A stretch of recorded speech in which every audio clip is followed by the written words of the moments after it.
America didn't just build four-wheel drives. It built machines that refused to quit. Some outlived the wars they were built for. Some outlived the companies that made them. And one is a direct, unbroken descendant of the actual World War II Jeep. These are not restorations. These are not tribute builds. 10 American four-wheel drives, so OVERBUILT the companies behind them, are gone, and the trucks are still running. Let's start with the one everyone already thinks they know. Number 10, Hummer. H1. Every civilian Hummer H1 that left the factory started life on the exact same line as the military Humvee. Both trucks share body panels, brakes, and differentials, splitting apart only in the final stage of assembly, meaning the H1 sitting in a driveway is mechanically the same vehicle the US Army airdropped into combat zones. AM General built the H1 from 1992 through 2006, based directly on the M998 Humvee that first became a household name during Operation Desert Storm. Civilian demand got so intense that Arnold Schwarzenegger personally lobbied AM General to sell him one before the company had even set up retail channels, years before General Motors took over marketing the Hummer brand in 1999. Across its production run, the H1 was offered with 5 different engines, from a 5.7-liter gas V8 to a 6.5-liter turbocharged Detroit diesel, and in the final years, a 6.6-liter Duramax, none of it softened for street use. A 130-inch wheelbase and portal-style axle geometry kept ground clearance intact, even under a curb weight that pushed past 7,000 pounds, riding on a central tire inflation system that let the driver adjust tire pressure from inside the cabin without stopping the truck. Top speed was electronically capped at 96 miles per hour, not for legal reasons, but because frame flex and axle durability couldn't be guaranteed past that point. The consequence of building this much truck, a daily driven H1 today starts around $60,000, and a low-mileage 2006 Alpha, only 729 of which were ever built before GM shut the program down, can sell for well over $300,000, making the H1 one of the rare vehicles that appreciated after production, ended rather than depreciating like an ordinary truck. Every H1 and every military Humvee were assembled in the same Mishawaka, Indiana, plant, and that connection matters more than it sounds. The later H2, launched in 2002, and H3, launched in 2005, dropped the shared military platform entirely, riding instead on GM's existing truck architecture, meaning the original H1 remains the only Hummer that was ever actually a military vehicle underneath the paint. Body styles ranged from a 2-door soft top to a 4-door hardtop wagon, and even a dedicated 2-door pickup variant capable of mounting weapons or radar equipment in military trim, all riding on the same 130-inch wheelbase and 37 by 12.5 by 16.5 inches tires, wrapped around 2-piece steel wheels, with magnesium aluminum inserts for run-flat capability. The H1 earned its toughness by literally being a war truck with civilian trim. What's next on this list never wore a uniform at all. It spent its entire life as someone else's badge-engineered afterthought, and almost nobody remembers it existed. Number 9, Plymouth Trailduster. This truck is functionally a ghost. Underneath the Plymouth badge sits an identical Dodge Ram Charger. Same shortened D-Series frame, same Dana 44. Front axle, same removable steel roof. But Plymouth only convinced 36,000 buyers to take one home across an 8-year run, while Dodge sold roughly 3 times as many of the mechanically identical truck sitting one showroom over. Chrysler developed both trucks under the internal codename Rhino and introduced them for 1974 on a wheelbase 9 inches shorter than the standard D-Series pickup, aimed squarely at the K5 Blazer, the early Bronco, the Scout II, and even the Jeep Cherokee. Buyers could order a removable steel roof, a vinyl roll-up top with roll-up sides, or no roof section at all over the rear cargo area, and engine choices range from the 225 cubic inch slant 6 up through 318, 360, 400, and In the earliest years, a genuine 440 cubic inch big block V8, full-time four-wheel drive was standard through 1979, backed by Dana 44 axles up front and a 9.25 inches axle out back, both riding on leaf springs with genuine low-range gearing. This wasn't a soft trim package, it was a real off-road drivetrain wearing a badge nobody remembers. The consequence of being Plymouth's only SUV, when the brand folded entirely in 2001, the Trailduster's own production run had already ended 2 decades earlier, in 1981, making it one of the shortest-lived nameplates Chrysler ever built, even as its Dodge twin soldiered on into the 1990s. The earliest, 1974. Trucks are especially distinctive to spot, their door pillars attached directly to the removable roof itself, rather than the frame, using half-height doors up until a build date cutoff in June of that year, after which Chrysler switched every truck to normal pickup-style doors for the rest of the run. The base Trailduster shipped so stripped that only the driver's seat was standard equipment through 1976. The passenger seat was a separate option, while the top sport trim added tilting vinyl bucket seats, faux wood trim, and a lockable center console for buyers who wanted the identical drivetrain with none of the austerity.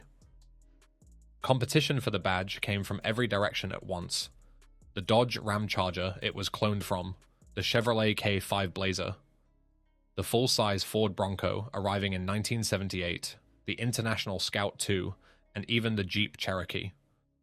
And Plymouth simply never carved out a large enough share of that crowded field to justify keeping the model alive past a single generation. Rarity is one way to disappear from history. The next entry disappeared a different way, by hiding in plain sight, under a nickname most people assume belongs to a much later truck. Number 8. Ford F25.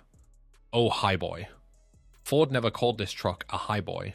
The nickname came from enthusiasts, describing an accident of engineering.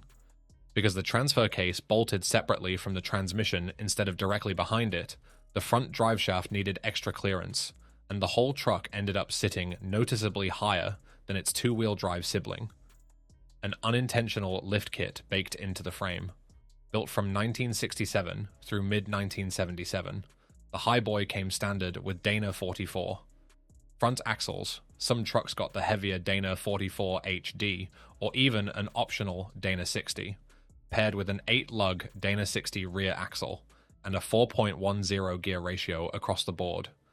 Ford offered a 240 cubic inch 6 through 1971, a 300 cubic inch 6 every year of the run, and a 360 cubic inch V8 from 1968 through 1975, transmitted through either an NP 435 4-speed manual, or starting in 1973, a select shift Cruise-O-Matic automatic. That same 1973 model year, Ford stretched the wheelbase from 133 inches to 150, and finally added power brakes as an option, though front disc brakes didn't arrive until 1975. The trade-off for the truck's accidental height, a genuinely higher center of gravity, that made these trucks twitchier at speed than the lowboy successor, which arrived mid-1977 with a married transfer case and a lower stance, meaning the truck's whole identity as a collector's item is built entirely on a manufacturing compromise nobody set out to create. Very early trucks, before 1972, used a cast-iron Dana 24 transfer case that's tough but difficult to source parts for today, and 1977 alone offered a unique open knuckle. Dana 44 front axle, just before Ford closed out the Highboy run mid-year in favor of the lower-riding lowboy. A factory Vine code of F26 identifies a genuine 4x4, F250 today, and the truck's cult following has spawned an entire aftermarket industry devoted to converting later two-wheel drive Ford trucks into Highboy-style rigs using period-correct parts. Nearly every year of the run offered a 300 cubic inch 6 as the sensible base engine, but the 360 V8's reputation ran so far ahead of the truck itself that enthusiasts today often assume, incorrectly, that every genuine Highboy left the factory with one. Front brakes stayed drums right up through 1975, meaning even a well-optioned Highboy stopped noticeably worse than the disc brake trucks that followed it, a trade-off period buyers simply accepted as the cost of the era's off-road capability. Ford's engineering accident became a cult classic. The next truck on this list wasn't an accident at all. Its maker built the tall stance on purpose, decades before Ford even entered the segment. Number 7, International Harvester Scout 2. International Harvester built the Scout to beat Jeep at its own game, and for a while it actually worked.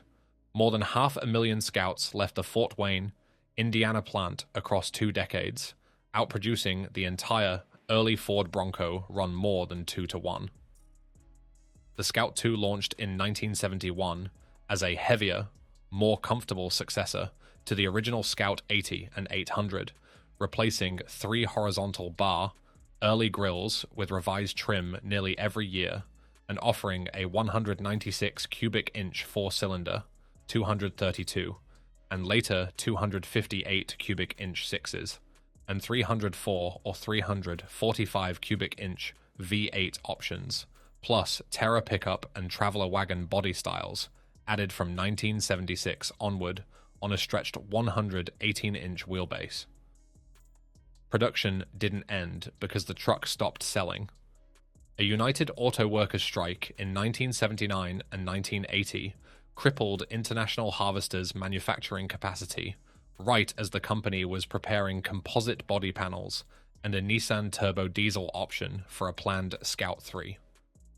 The consequence of that timing, the last Scout rolled off the line on October 21st, 1980, and the replacement model never happened, ending International Harvester's entire light truck passenger business in a single strike. Today, early Scout values are climbing faster than the Toyota FJ40s, up 38% over the last several years against the FJ40's 29%, even though most buyers have never heard the name. International even ran a bicentennial special edition in 1976 called The Spirit of 76, and the brand's own print slogan put its confidence bluntly: International Scout. Anything less is just a car. Automotive historians widely credit the Scout, not the Bronco or the Blazer, as the actual ancestor of the modern SUV format. The vehicle that first proved a genuinely rugged truck chassis could also work as comfortable, everyday transportation, setting the template every competitor on this list ended up copying. Nearly 533,000 Scouts of every generation left the Fort Wayne plant between 1960 and 1980, and the current owner of the International Harvester name, now part of Volkswagen's Navistar subsidiary, revived the Scout badge as a modern electric truck decades after the last gas-powered example rolled off the line. International built the Scout in direct response to the original Jeep CJ5, and for 2 full decades it genuinely outproduced its rivals' early years, only for a labor dispute completely unrelated to the product itself to end the entire experiment overnight. A labor strike ended the Scout, not the market. What ended the next truck on this list wasn't a strike or a market shift. It was simply that its own manufacturer stopped needing a war. Number 6, Dodge Power Wagon. Every other truck on this list borrowed a military look. This one didn't borrow anything. Dodge took its 3/4-ton WC Series military truck, bolted on a civilian cab and pickup bed, and sold it to farmers starting in March of 1946, with the driveline completely unchanged. The Power Wagon kept the WWC's 230 cubic inch flathead 6, its new process 4-speed transmission, and a 2-speed divorced transfer case, originally engineered for Dodge's World War II 1.5-ton 6x6. Genuine wartime hardware, not a reproduction of it. Buyers could order it in 5 factory colors, including a shade called Seawolf Submarine Green, and every truck came with a front and rear power takeoff that let farmers run threshers, saws, and water pumps directly off the engine. US civilian sales ran from 1946 to 1968, with export production continuing all the way through 1978, and the truck found second careers with oil exploration crews, geologists, forestry services, and rural fire departments who needed the exact toughness the Army had already tested across 2 theaters of war. Here's the argument worth having in the comments. Every SUV on the market today that brags about being military grade is copying a truck that was the actual military truck, driveline and all. No other American 4-wheel drive on this list, or arguably ever built, can make that claim this literally, and Ram brought the name back in 2005, specifically to borrow that reputation. Number 5. Jeep Grand Wagoneer. This dashboard hides 3 separate industry firsts that had no real competition for over a decade.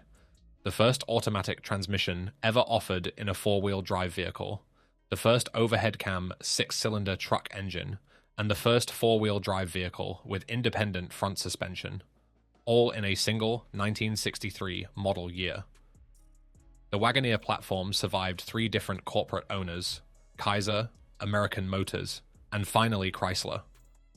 Without a single major body change, remaining in production for 29 model years, from 1963 to 1991, the 3rd longest single-platform production run in US automotive history at the time, sharing its SJ underpinnings with the Gladiator pickup and the J-Series trucks. Engine options range from the original 230 cubic inch Tornado overhead cam 6 through 258 cubic inch AMC6s and a family of AMC and Buick derived V8 up to 401 cubic inches. And the platform was even assembled overseas in Iran, Egypt, and Argentina under local names. The Grand Wagoneer name arrived in 1984 as the range-topping trim, wrapping the same durable SJ platform in wood-look paneling and leather, while Jeep's other models cycled through multiple redesigns underneath it, and Chrysler reportedly cleared $5,000 to $6,000 in profit on every single unit it sold. The consequence of that longevity, by the final 1991 model year, only 1,560 units were built, each one essentially handmade on tooling that predated the moon landing, with a handful of ultra-rare 1992 models built afterward that collectors still argue over today. Designer Brooks Stevens penned the body back in 1962, and enthusiasts and collectors alike consider the final 1987 to 1991 model years the best of the breed, thanks to a string of late-life mechanical upgrades bolted onto a design that was already 2.5 decades old by then. Jeep also introduced Quadra-Track, a fully automatic, driver-transparent 4-wheel drive system across the SJ lineup in 1973, putting a set-it-and-forget-it 4WD system in the Wagoneer years before rivals like Land Rover or International Harvester offered anything comparable. Jeep changed ownership twice during the platform's run without ever forcing a full redesign, an almost unheard-of arrangement in the auto industry, where new corporate owners routinely rush a flagship model into an expensive overhaul just to put their own stamp on it. Nearly 3 decades of standing still made the Wagoneer a legend. The next truck on this list took the opposite approach. It changed constantly, and somehow that's what made it famous. Number 4. Chevrolet K5 Blazer. Chevrolet's very first Blazer wasn't built to be a family hauler. For its entire debut year in 1969, the K5 Blazer was sold exclusively as a 4-wheel drive vehicle. There was no 2-wheel drive option at all until 1970, meaning Chevy's answer to the SUV market launched as a pure off-roader before it ever chased broader sales. Built on a shortened version of the C/K pickup chassis, the first-generation K5 Blazer offered a full removable hardtop or soft convertible top through 1975, giving buyers an open-air truck that could still handle a 350 cubic inch V8 and genuine off-road hardware underneath, backed by a growing 3- and 4-speed manual or 3-speed automatic transmission lineup. GMC introduced its own badge-engineered version, the Jimmy, in 1970, and Chevrolet switched to a fixed half-cab design in 1976, specifically for rollover safety and leak resistance after years of full convertible complaints. First-year sales of just 4,935 units in 1969 more than doubled to 11,527 by 1970, and the nameplate ultimately ran from 1969 into the 1990s across multiple generations, eventually adding a diesel engine option in the early 1980s before the fully enclosed final generation arrived in 1992. The consequence of chasing the Bronco and Scout into the segment as a pure four-wheel drive first. The K5 outsold both of them within a few years and forced Ford to redesign its own Bronco onto a full-size platform in 1978 just to keep up. Interior trims range from the base work truck custom package up through the Cheyenne and Silverado levels, and by the mid-1970s, the Blazer had grown popular enough that Chevrolet stretched the same shortened C/K frame into a longer suburban-length sibling as well, spinning one platform into 3 separate product lines. At 177 inches long on a 104-inch wheelbase, that first Blazer was noticeably larger than either the Scout or the early Bronco, giving GM's engineers room to fit the full-size C/K chassis and drivetrain underneath a body that still read as compact next to a full-size pickup. Automatic full-time four-wheel drive became available in 1973, letting buyers leave the truck engaged on dry pavement without the driveline binding that had limited earlier part-time transfer cases to loose surfaces only. GMC's Jimmy version used the identical drivetrain under a different grille, effectively doubling GM's showroom presence in the segment without engineering a second truck from scratch. Chevy built a convertible truck to chase 2 rivals and ended up outselling both. The next entry on this list didn't chase anyone. It invented a category so completely that its replacement still borrows its name today. Number 3, Jeep Wrangler YJ. For the first time in over 40 years, Jeep's smallest four-wheel drive didn't carry the CJ name. The Wrangler YJ arrived for 1987 as a direct response to a wave of rollover lawsuits against the CJ7, and its most obvious change, rectangular headlights on a Jeep, for the first time ever, was mocked by loyalists the moment it launched. Underneath the controversial face, the YJ widened its track and lengthened its leaf springs specifically to improve stability in sudden obstacle avoidance maneuvers, addressing the exact handling complaints that had plagued the CJ7 in court, while a wider windshield meant the wiper arc, and the wipers resting visibly on the glass instead of tucked into the frame, became another instant identifier of the model. Chrysler acquired American Motors only a year into YJ production, and the truck carried a carbureted 2.5-liter 4 or 4.2-liter inline 6 until 1991, when the 6 switched to the fuel-injected 4.0-liter high-output engine that would carry all the way through the later TJ generation. Special editions like the Islander, offered from 1988 to 1993 in sunset yellow, bright red, teal, and Pacific blue, and the Renegade Decor package from 1990 to 1994 kept the lineup visually distinct year to year. The consequence of getting mocked for its looks, 632,231 YJs were built through 1995, and today those same square headlights are the single most collectible, identifying trait of the entire generation. Production wasn't limited to North America, either. Iran's Pars Khodro built YJs under license from 1989 all the way to 2001, with Venezuela running its own assembly line as well, meaning the square headlight Wrangler quietly outlived its own US production run by years overseas. Designer Chuck Mashigan sketched the YJ's shape back in 1983, years before Chrysler even owned the brand, and curb weights across the run range from just 2,855 to 3,241 pounds, depending on engine and top configuration.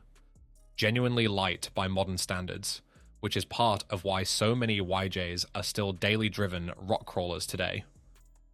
The YJ also kept the CJ's simple leaf spring suspension, rather than adopting anything more complex, a deliberate decision that traded ultimate on-road refinement for the kind of easy, low-cost trail repairs that made the model a favorite among first-time off-road builders. The YJ took the industry's least popular headlights and turned them into a badge of honor. The next truck on this list never needed to prove anything with its looks. Everyone already knew exactly what it was capable of. Number 2, Ford Bronco.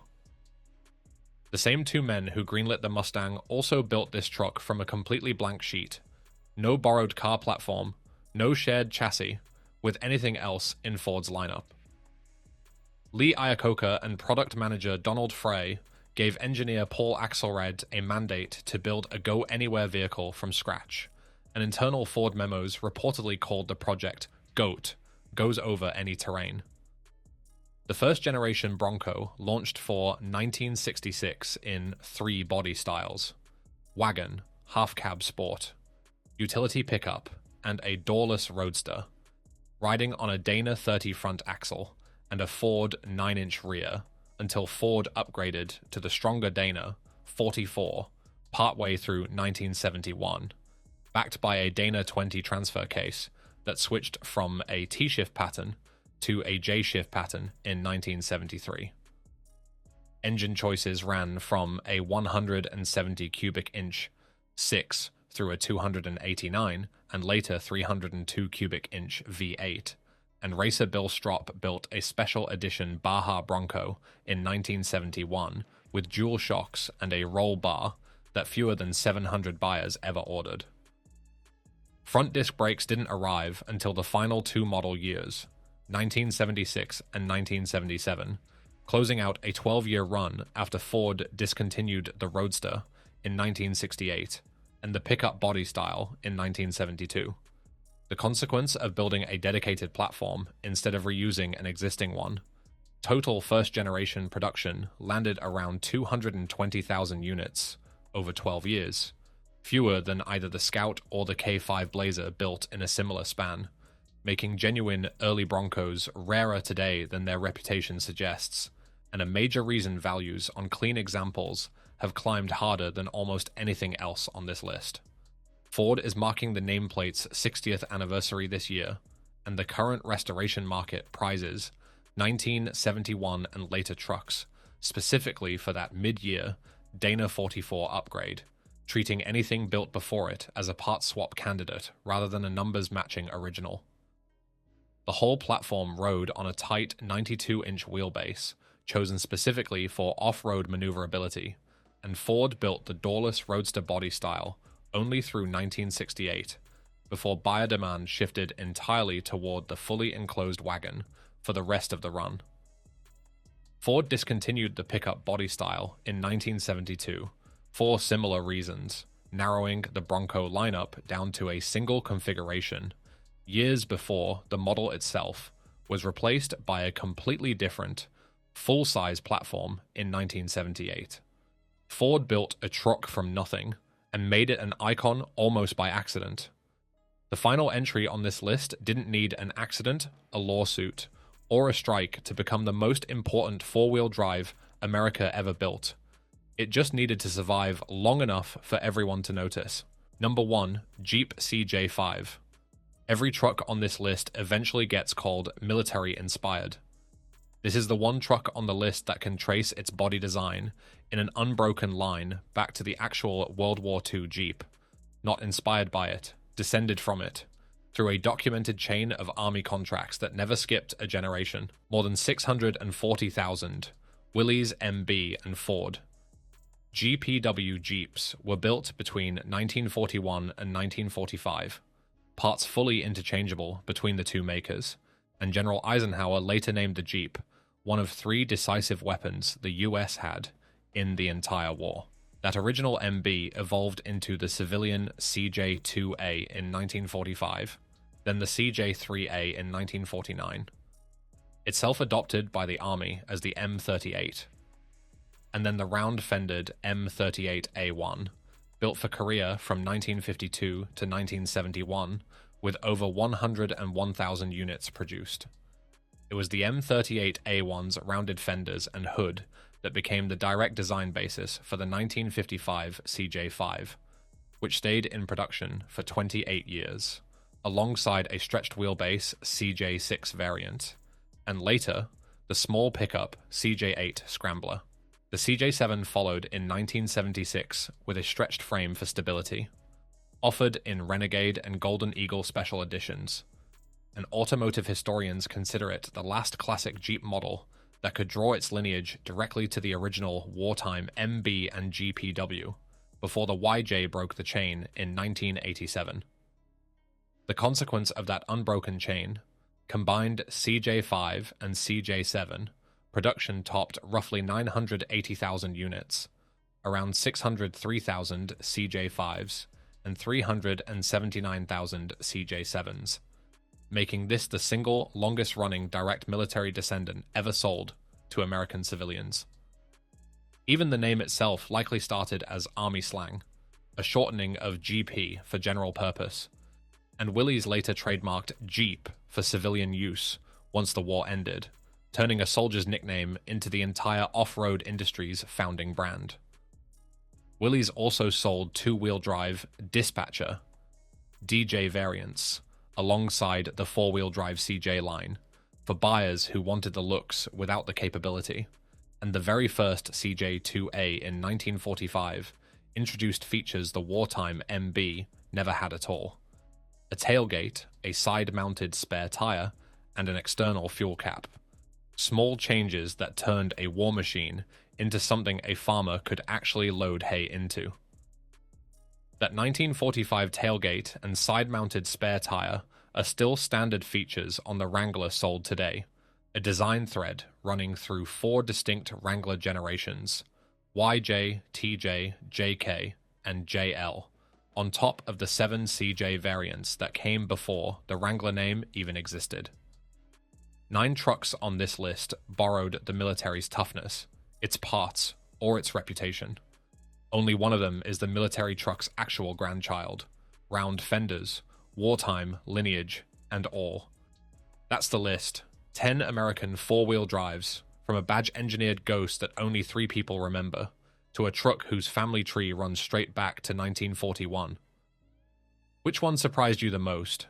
Drop your pick in the comments, and if you think we got the order wrong, tell us which one deserves the top spot instead. Subscribe for more deep dives into the four-wheel drives nobody else is covering.